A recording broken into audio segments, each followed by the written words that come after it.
Hello guys and welcome to our channel. Today I will show you how you can change the slow motion video speed in the camera in your Samsung Galaxy S23 Plus. So at the start, open the camera app, then tap on the more, and how you can see there we have two options, slow motion and super slow motion videos. Now just choose one of them to change the slow motion video speed. I will choose the super slow-mo.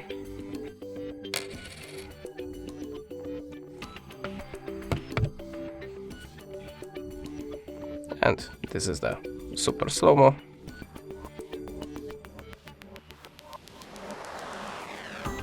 And this is the normal slow motion video. And that's it. Thanks for the watching, leave us a subscribe or a comment, and goodbye.